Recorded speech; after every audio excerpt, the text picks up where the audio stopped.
Good evening, dear viewers and radio listeners. You are watching and listening to the TV radio company Georgian Times. This is the program Real Politics. Today is Tuesday, and as usual, together with Ms. Tamar Kiknadze, we will offer you a review, analysis, and forecast of the events taking place in Georgia and around the world. Why was the Prime Minister of Georgia received in Yerevan warmly and in a friendly manner, contrary to expectations? What do you think is happening? Are we dealing with some new geopolitical rearrangement? Was the summit held in Armenia a kind of test? Will the Georgian government change its political vector? I would like to emphasize that Georgia's political vector used to be a policy of non-alignment, a balanced policy, and a policy with a strong emphasis on sovereignty. However, recently I see that the Georgian government is clearly shaping its political agenda in a different direction. Whether this is good or bad, we will certainly discuss, but I personally don't really like such a sharp change of direction. What do you say? You know, I looked at the results of this summit. Georgia was invited naturally. It is a very important country in the Caucasus region, and under these geopolitical conditions, the geopolitical role of the Caucasus is growing even more. Our Prime Minister also met with the President of Ukraine and participated in debates and panels. But one thing is particularly noteworthy: the mood of Azerbaijan and the speech of Aliyev, who very sharply criticized the European institutions. He said that despite the fact that the Armenia-Azerbaijan peace process has begun, European structures are not really contributing to this process, and these institutions have a tendentious attitude towards Azerbaijan. He also had a short meeting with Zelenskyy, which essentially ended with nothing. It was simply stated that the Prime Minister had met Zelenskyy and that the crisis relations between Georgia and Ukraine need to be overcome. Naturally, what trends are we seeing? Europe is fighting to gain its own independent geopolitical role because it no longer has the American umbrella. But whether all this will succeed or not, the future will show. Still, I would like the Georgian government to continue implementing a policy based on national interests, just as it has done until now. The first EU-Armenia Summit is taking place in Yerevan, the capital of Armenia.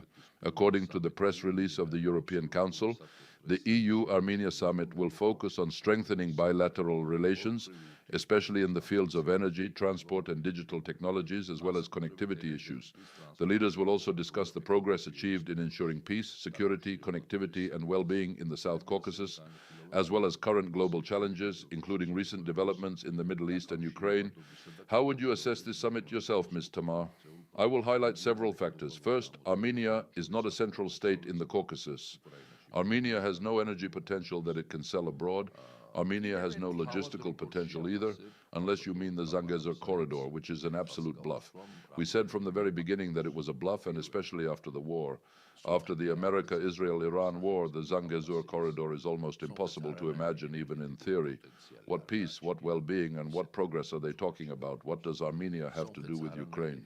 This is the same Armenia where a Russian base is stationed in Gyumri. And if they are talking about peace in the Caucasus, why is Azerbaijan not participating in this summit, the very country that sharply criticizes the European Parliament and the European Union?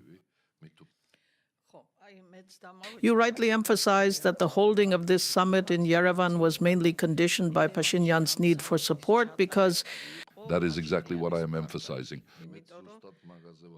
You know, elections are coming up, but I cannot say that there are sharply pro-European sentiments in Armenia right now.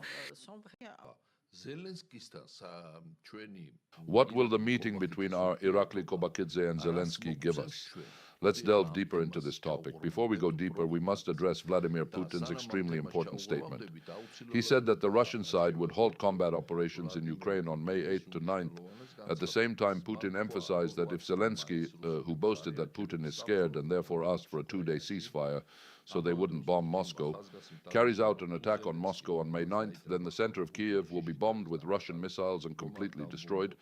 In that case, Putin will most likely break the perception of Zelensky's inviolability and physically eliminate the Ukrainian leadership, which is not a big problem for Russia. Russian public opinion no longer demands the defeat of Ukraine and Europe, but their destruction. Presumably, this is exactly what Putin told Trump on the phone, which is why, according to the American press, Trump was very scared during his conversation with King Charles III. He wants wants to destroy everyone. Trump repeated these words several times to the king. That is why Putin is urging embassies and diplomats in Kyiv to leave the city immediately. Will Zelensky and his patrons dare to attack Moscow with drones on May 9th? Whether you like Putin or not doesn't matter. He doesn't throw words into the air like Trump. He will definitely strike the government quarter in Kyiv and, moreover, use this pretext to finally put an end to Ukrainian statehood. In other words, this is the only solution left for Putin, because even internal forces have turned against him.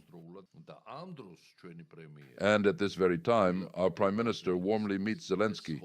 Won't this somehow be reflected against us? Especially since, in my opinion, this summit is absolutely useless. I couldn't see any point in this summit. I also couldn't identify its geopolitical significance. This is being done to irritate Russia and to support Pashinyan's election campaign.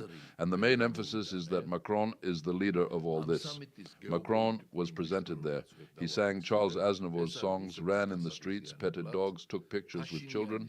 In short, he promoted himself in every possible way. We are talking about that same Macron who, I think, is at the bottom of the ratings, has no chance of staying in power, and has no authority in his own country, France. And what game is Armenia playing?